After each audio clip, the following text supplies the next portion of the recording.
Welcome back to Interactive Horror Stories. Today we're doing madness in an infinite loop. You're doomed to live in a depressing Monday which keeps repeating itself.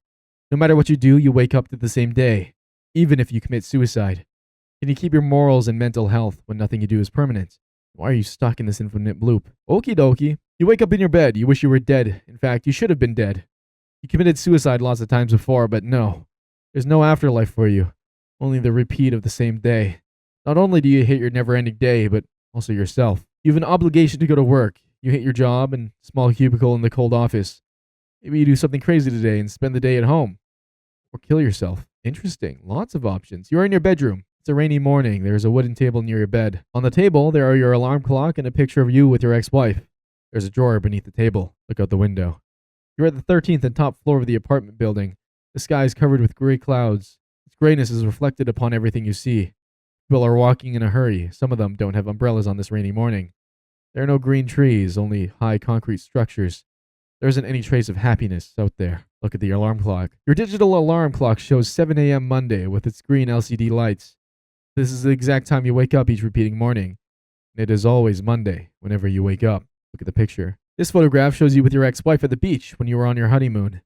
She's long black hair with brown eyes and a pretty face. She was the prettiest woman for you when you were together. You both look so happy in this frame, with sincere smiles, but it was past. You feel a terrible guilt looking at this picture. So we did something to our wife then, I guess. Open the drawer. You open the drawer. There's only one important item there. Your 9mm pistol. It has a capacity of 17 rounds. Let's pick it up. Let's shoot ourselves. You put the muzzle of your 9mm pistol inside your mouth and pull the trigger. You wake up in your bed. You wish you were dead. In fact, you should have been.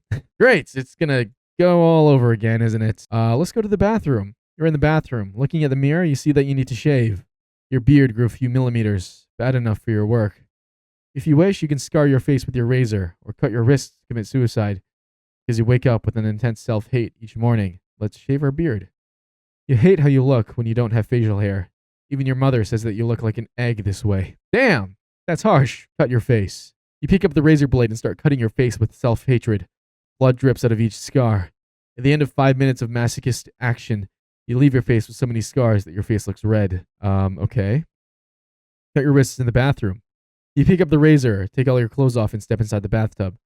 After sitting in the bathtub, you start cutting your wrists horizontally. Soon you start to lose your consciousness alongside with your blood. Bathtub gets filled with your blood, and then we wake up. Okay, this time, we'll cut our face, but then we'll go to the living room. You're in the living room now. There are your old television and a worn sofa in front of it. Your dispersed suit is on the sofa. You can either go to work or spend the whole day watching television. You'll probably get fired if you choose it. Let's go to work, actually. This is interesting because I cut my face. You wear your suit and head off for work. It's a rainy day, but you have lost your umbrella. You get wet till you reach the subway station. It takes about 15 minutes to reach there. While descending the stairs to the subway station, you pass by two teenagers smoking cigarettes. They are most 13 years old. The kids are afraid of you because of what you did on your face. You never wanted to have kids. They would probably be like those teenagers who began smoking at this early age. You took a sterilization operation a few years ago, but your wife didn't know about it. People in the subway station look at you with horror and surprise. Probably they have never seen someone who cut his face this way. You can't expect people to react normally to what you've done. After waiting for 10 minutes, you see the approaching lights on the subway in the tunnel.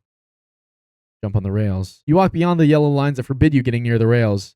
As a crowd watches you, you jump down to the rails. You lay on the rails motionless. The train approaches you. The crowd shouts and signals the machinist to stop, but apparently the machinist doesn't notice them. Or maybe there aren't any machinists on the train. Either way, the train runs over your body. You feel your bones and internal organs getting crushed with a huge pain. That becomes the last thing you felt, at least for today. And we wake up. I can't imagine this. This would, like, how you would go crazy so fast if this actually happened. Let's cut our face again and go to work. Wait for the train to come and get on the subway. After the train stops, you get in it with a crowd of commuters and it departs. After 15 minutes, you arrive at the ugly gray... Oh my god, I can't speak. After 15 minutes, you arrive at the ugly gray skyscraper that you call office building. At the entrance of your office at the 13th floor of the skyscraper, you see your boss. He's the man you hate the most, an overweight bald man with a black mustache. You've always wanted to murder him, but you always controlled your anger somehow. Because once you react in anger, you lose control of yourself. He stares at you. As you were about to go to your cubicle, your boss stops you. What the fuck have you done to your face? I knew you were a sick fuck, but this is too much. Fuck off. I don't want you in my office anymore. You're fired. Go home. You don't have any personal belongings in your office, so you go straight home. Nothing interesting happens till you reach home. You're at home. What will you do? Spend the day watching TV. Turn on your old television and sit on the sofa in front of it. The first channel you see airs the news. The news are about a war going on a distant part of the planet. You see bombed homes and dead children under debris. Immigrants are trying to flee on overcrowded boats. Next channel. The second channel airs a beauty contest, but for little kids. You see kids with makeups. Their painted faces disgust you. The jury consists of older men. The third channel airs an advertisement about a new antidepressant. It shows a woman running with happiness in a field of grass and flowers. But you notice that the grass and flowers are plastic. Now you see something you'd never expect to see on the television. It's a man in a suit, but his head is on a goat skull. The man, or demon, with the goat skull gazes into your soul. He asks you, you are stuck in an infinite loop. Do you remember why this is happening to you? No. Let me show you then. You won't like it. The television shows your ex-wife's face. She is crying with despair. A 9mm pistol gets in the frame, pointed at her head. Fuck! The trigger is pulled and she's dead. Camera now shows the man who pulled the trigger. You. You see yourself cry like a baby. You killed her, but you still loved her. Television screen fades away. What will you do? Take sleeping pills and sleep. Your sleeping pills have been your best friend. They make you sleep instantly. You could like them more if they made you wake up to a different day, though. Take 2 pills and go to sleep. We wake up in our bed. What? How did we get to an ending? Okay, we have the pistol now. Go to the bathroom. Go to the living room. Go to work. You're in the subway station. Nobody noticed you. You haven't done anything interesting like cutting your face. Kill everyone. You pull out your gun. People look at you with horror. And the time freezes. Nothing is moving but you. Your phone rings. Yes, despite you being in a subway station. The caller name is Dominus, but you never had someone with that name in your phone. The person who calls you starts speaking before you could say hello to him. You know who I am, asks a deep male voice. Yes. It is good that you finally know me, for you are stuck with me forever. And he hangs up. Time turns back to normal, but this time everybody you wanted to kill forms a circle around you and starts walking at you. Your gun malfunctions. You can't shoot anyone. You feel your pulse beat weakening. You're blacking out as the people approach you. Fall on the ground unconscious, and you wake up in your bed. This time, let's watch the TV, and we'll go to the next channels, but we'll say yes, we know him now. Then let me just remind you of something. You can actually redeem yourself, but you have to find out how. Screen fades away. Okay, and we're back. How do I redeem myself? Okay, let's go to work, and then get on the subway, go to my cubicle. As you're about to go to cubicle, your boss stops you. I told you to shave your beard like 1,000,000 times. What the heck are you, a monkey? I don't do business with fucking monkeys here. You're fired. Fuck. Okay. Turn off the television. Press the off button, but it only changes the channel. Okay, and then it just brings us to this. Okay, whatever. Okay, so we got to go to the bathroom, shave our beard, and then go to work. While descending the stairs to the subway station, you pass 2 13-year-olds smoking cigarettes. You overhear one of them say this: I watch TV to remember. You ever wanted to have kids? Okay, what? You're in the subway station. We will go to work, go to our cubicle, get in front of your old computer. The monitor has a big tube that you hate. You start working on your shitty duties. You do repetitive things. Those should have been done by an automatic system. Your only break is looking at the social media. This is actually forbidden in the office, but you found a back door. You see a picture of a friend of yours at the beach. She's with your ex-wife and her new boyfriend. You had actually blocked your ex-wife and her boyfriend to say that you wouldn't see them once again, but it doesn't work there if they are shown in another person's photo. The couple looks so happy together. She looks happier this time than how she was with you. Nothing interesting happens during the rest of the day. You feel quite sleepy. You won't need sleeping pills now. You fall asleep and you find yourself in a dream. You never had any dreams during the time you got stuck in the loop. In this dream, you find yourself at the entrance of your apartment with your suit on. It is nighttime. Apparently, you've just arrived home from a tiring day in work. The lights are turned on in the apartment, but the candle lights are coming from your kitchen. And you hear the voice of your wife coming from the candlelit kitchen. Honey, welcome. She's standing in the kitchen with a pretty smile on her face. She's wearing a red dress. 2 candles are lit on the kitchen desk. 2 dishes of spaghetti bolognese. A bottle of wine are also on the desk. You are surprised because you have never seen her this alive since the infinite loop began. While you are able to say nothing, she holds your hands. I have great news to tell you. What is it, honey? I'm pregnant. You remember that you had a sterilization operation without letting your wife know. Tantrum is about to overwhelm you. This situation makes you unable to say anything. Try to get calm. You sit on the chair, trembling with anger. Darling, what is wrong? She puts her palm on your face. Explain her the operation. You cheated on me. Oh, shit. Yeah, okay, so we were right then. Explain her the operation. She listens to you carefully as you explain how you got an operation that makes you unable to become a father. She defends herself. But I swear, you're the only man. I don't know. How about you see the doctor once again? Could there be a mistake in that operation? Something that you don't expect starts happening. You're feeling that you're waking up from the dream, but you aren't in your bed now. You're still in the kitchen, but as an entity without a body. It is impossible to say at which point you are in a three-dimensional space. Your presence covers all the kitchen and you see everything. You see the lying bodies of two dead people, your wife and yourself. The gun is in your hand, pointed at your head. You feel the presence of a second entity, but it is not your wife. It is the demon or angel that kept you in the loop. You hear his voice. You know what? She was right. She never cheated on you. The operation wasn't successful. You're at the end of the road that goes down to redemption. The loop is broken. Now follow me. I'll show you where souls go. The end. We got one. Is there only one though, or is there more? That's the question. I feel like there's only one, but we're gonna do a little searching to find out. I'll be right back. What if I kill my boss? I'm sure it's gonna make me loop again, but I just want to find out. Point your gun at your disgusting boss. He looks at you and your gun in disbelief. You shoot your boss at the head and he falls to the floor. Of course, they arrest you for doing that. They put you in custody in the police station. You're in a cold concrete cell. At the evening, a police officer comes to your cell. You have a visitor, he says. A woman with a long red coat approaches the bars, but the most interesting part is her wearing a Venice mask on her face. Her face is not visible, but you recognize the woman by her body and black hair. She's her ex-wife. She turns to the policeman. Leave me alone with him, she orders the man. He leaves the room. You're alone with your ex-wife. I'm sure that you're surprised to see me once again, she says. And I'm surprised about one thing too. You've finally done something that you wish to do. It's your only success in life. Your only success in life is to take a life.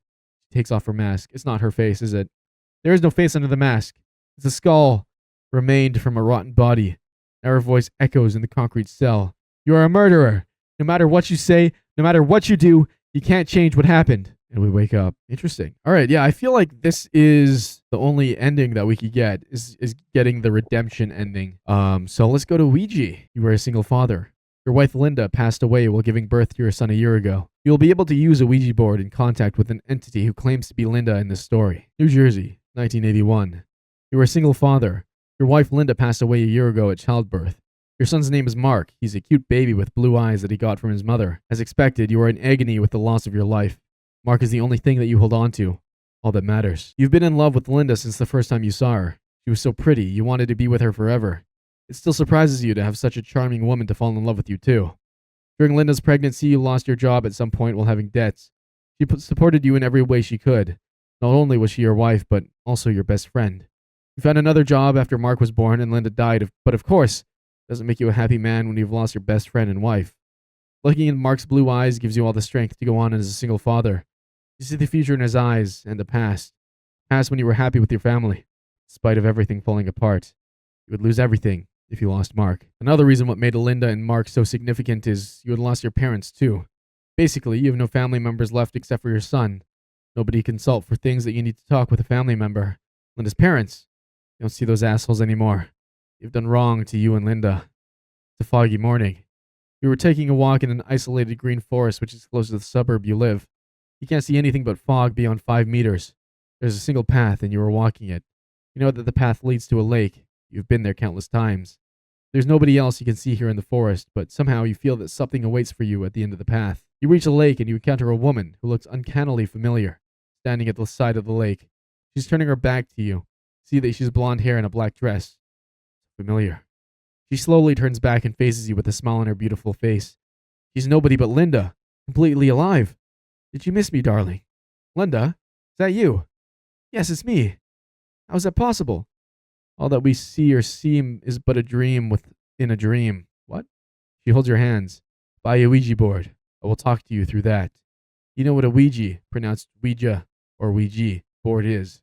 It is the board with letters and numbers on it. You use it to talk with spirits. A strong wind starts blowing. In the blink of an eye, her flesh turns into ashes. The harsh wind carries the black ashes away, leaving a grim skeleton standing with you. You find yourself holding the hands of a skeleton who looks into your every soul, with carved eyes on her skull. You wake up. It was a dream, a repeating one. You keep having this dream every night. It started a few days ago. It's a Monday morning now, and you're in your bedroom. It's winter, but still sunny. After getting off the bed, you take a look at yourself in the mirror hanged on the wall. You look worn out. Your house is 2 stories. The bedroom are at the upper one. You walk into Mark's bedroom, which is next to yours. Trying not to make a sound, you slowly open the wooden door of the bedroom. Your son sleeps peacefully in his cradle. You would expect a 1-year-old to make noises all the time, but Mark is not such a boy. He rarely cried. He has been a happy boy. The bedroom walls are painted in a calming tone of blue. A circle of toys hanged upon the cradle. Cute figures of a lion, sun, red cat, and moon are all the parts of this installment. There's a big poster of a yellow baby bird on the wall. Change Mark's diapers, like you always do in the mornings. After you complete the changing the diapers, the doorbell rings. Probably the caretaker, Isabella. She comes every morning at this hour. You go downstairs and open the door. Good morning, sir, says Isabella. She's a woman in her 20s with curly black hair and brown eyes.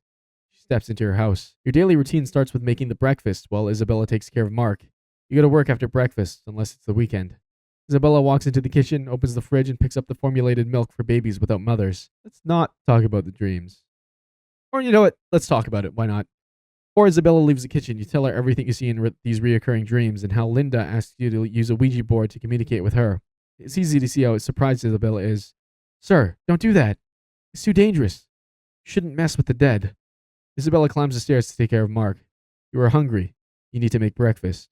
You like listening to music on the radio while making breakfast. Will you turn on the radio today?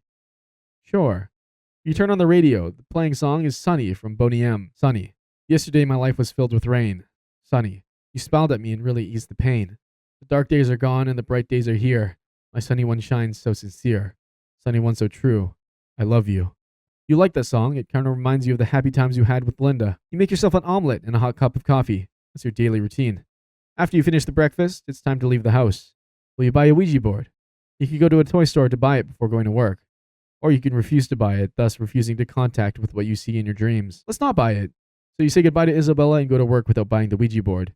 Nothing interesting happens for the rest of the day. Your usual depressing, boring life continues. You no longer see Linda in your dreams. Did she give up on you? Or what trespassed your dreams was something but your lovely wife's soul? You'll never know. Maybe it's the best. The end. Story has 3 endings. Okay. Let's go for them. This time we'll say I miss you so much. I long to be with you too. Again. There is a way. Buy a Ouija board. This time let's not talk about the dreams to her. She climbs the stairs to take care of Mark. Let's not turn on the music today either. And then we could buy a Ouija board or not. I guess we're buying the Ouija board here. Despite it being a winter day, it's not cold outside. There's a toy store, you know. This is where you buy Mark's toys. You remember seeing a Ouija board there. It doesn't take long to reach the store. You enter the store and start searching for the board among all the colorful toys. You find a box that looks quite different from the other toys. It doesn't look cute, not something you'd buy for your kid. It's a grim-looking Ouija board. Let's buy it. You pick up the box of the Ouija board and move it to the cash point. The cashier is a brunette young woman. She gets surprised to see the box. Ah, you want to buy that? What will you use it for, if I may ask? I keep seeing my deceased wife in my dreams. That's why. I know you think it's weird, but it's completely normal, I think. I have to warn you, in my religion, dead doesn't talk with us. There are things that claim they are souls of humans, but in truth they are not. They are evil. Don't buy the board. I feel like if we don't buy it, it's just going to go with the other ending again. I'll still buy it. Okay, as you wish. But if you're going to use it, don't use it by yourself. Never ask when or how someone will die. So you pay the board's price and buy it. You put it in a plastic bag with the logo of the toy store and go to your office. As an accountant, you think you have a dull job. Nothing interesting happens during the work. You have no friends to talk to. After the shift ends, you're ready to go home. Darkness has fallen. Knowing Isabella is at home, you ring the bell when you arrive home. Welcome, she says with a smile after opening the door. Her shift ends when you come home. She got ready to head off. Mark is sleeping peacefully. He has just started sleeping, Isabella says before leaving the house. You can ask her to assist you in the seance. Ooh. Yeah, let's ask her to join. Sorry, I can't do that. You mustn't either. Ah. Isabella leaves. You're alone with Mark now. Before starting the seance, you climb the stairs and check on Mark. He looks so happy and peaceful while sleeping. You close the door and descend the stairs. We'll use the board in your living room. There's a table you can use there. You had heard it's best to turn off the lights before talking to a Ouija board, so you get a candle from the kitchen and light it. Then you turn off the lamps, so the only thing that enlightens the room is the candle. You pull the wooden board from its box and place it on the table. Then you get the planchette, the wooden part which you will put your finger on. Summoned entity is supposed to move the planchette when your finger is on it. Are you ready? I am ready. Linda, Linda, Linda. Keep your finger on the planchette. What if I take it off? Keep your finger on the okay, sorry. H E R E. Here. Are you really Linda? Yes. Ooh. This is actually kind of cool. Will I bring Mark up well? No. No, no, no. No, stop. Fuck. No. Shit. Well, it is what it is. Sorry, Mark. Are you watching us from there? Yes. Oh, this is kind of spooky. I want to find another Ouija board game to play. That'd be fun. Not in real life. That's fucking terrifying, but as a game. What do you want to tell me? HDCSOED. What? HDCSOED. What if I try again? I think it's just doing random stuff now, not really making out words. I'm going to try this a couple more times just to see if anything actually happens. I'll come back. Okay, I did it like 5 more times. Nothing really happened. Why did you return? Moon? What? Oh, my bad. Sorry, it happens. What does the moon mean? CZRBM. Okay, I think this is a dead end then. Something that doesn't really do anything again. What do you want from me? I feel like this is also going to be random shit. Back to the moon. What does the moon mean? I don't know. Next. Should I move on with my life and meet new woman? It's going to say no, isn't it? Yeah, I figured. Definitely not Linda. Why did you leave us? I didn't. No, did not. You didn't leave us. Oh, that's what she's saying. Are you peaceful? No. See, I feel like this should be a telltale sign that we should get the fuck out. Why are you restless? Moon. Okay. Back to the moon again. When did we get married? 1978 is the correct answer, supposedly. 1978. Okay. What was your favorite color? This should be red. RED. Okay, so that's correct as well. Still, I feel like this is not good enough. When will we be together? NEV.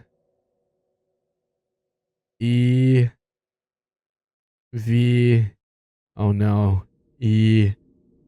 ER. Never. Oh shit. Oh yeah, I'm not supposed to ask about death. Okay, goodbye. Goodbye. So you end the seance. The planchette stops moving. You couldn't get any decent answers from the spirit. Was it even Linda's spirit? You can't be sure. Spirit doesn't show any physical activity after the seance in your house, but the mirrors. You feel something gazes upon you whenever you look at the mirrors in the bedroom and the bathroom. You feel the presence watches you through the mirrors, and this presence is not benevolent. You are not the only one feeling it. Mark always cries whenever you bring him near a mirror. He gets scared by something he sees in the mirror. You had to remove the mirror from your bedroom in order to be able to sleep. Apparently, buying the Ouija board wasn't a good idea. It opened a doorway for entities, but honestly, this is not a problem an exorcist can't solve. There are far worse things that could happen to you and Mark. The end. We summon something, and we need to exorcise it, I guess. And I guess we'll go for the last ending now. So this time, I think this time, we have to ask about the death. I didn't last time because I remembered that that wasn't something we're supposed to do. But we can do it now. When will I die? 5. Why? Oh no, 5 years? Is that what it's going to be? EARS. That's fucking terrifying. How will I die? No. No, no, no. CIDE.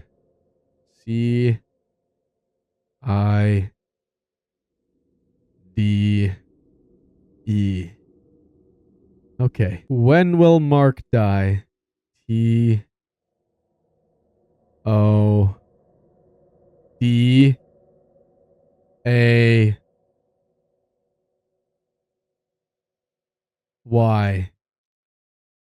Oh god. And how will Mark die? MURDER.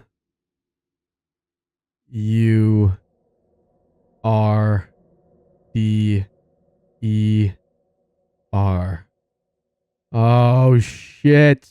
Who will kill Mark? No. E. Oh my god. Why will you kill Mark? Okay, just the moon. Oh god. Goodbye. Oh shit. Now what? Oh god, it was doing like a figure eight. And the planchette throws itself. It flies to the window of the living room, breaking it. You hear the radio in the kitchen started to play. Something turned it on. It plays a sinister voice that laughs. Laughter of a clown. It doesn't stop. You feel it mocking you. You walk to the kitchen and turn off the radio. Now you hear Mark crying in his room. That's certainly not good. You frantically try to open the door of Mark's room. It's locked. The door is not broken yet. You hear the muffled scream of Mark. Kick the door again. Kick the door again. Kick the door again. The screams stop. Kick the door again. The door is broken. You rush to Mark's cradle. His pillow covers his face.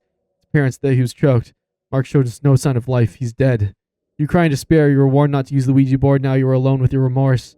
Soon you call 911. Nobody believes that Mark was killed by a supernatural entity. All the proof shows that Mark was killed by his father. You get arrested. Time flies fast and nothing gets better. You get sentenced to life for killing your son. You'll spend the rest of your life alone in a cell. That's how you got your psychological problems start. You find yourself thinking about morbid matters like the rotten corpses of Linda and Mark, or what Mark has seen while it choked him to death, or how the guardians would react if they find you have hung yourself. Sometimes you start laughing hysterically, but there's nothing funny to laugh at. Sometimes you throw wild tantrums, screaming with anger between the four walls of your cell. Are you going mad? Or is it taking you over? There's no difference, honestly. During the 5th year of your imprisonment, you decide to end the dire suffering, and you succeed. The end. Oh my god. Holy shit.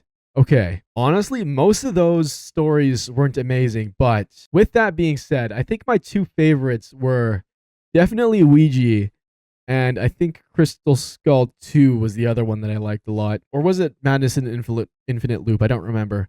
Either way, it was Ouija and one of those two. Those ones were actually quite enjoyable in my opinion. And I think we have done everything possible. So we're going to end this one here. I hope you enjoyed this little series that I had. If you did, please let me know in the comments below. If you enjoyed, consider liking and subscribing as well. It helps out a lot. I post every single day. And yeah, with all that being said, I am kind of actually scared now.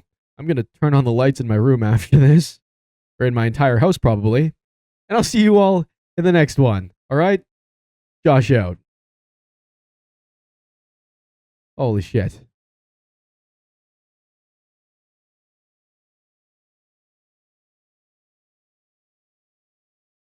Oh, that was freaky as fuck.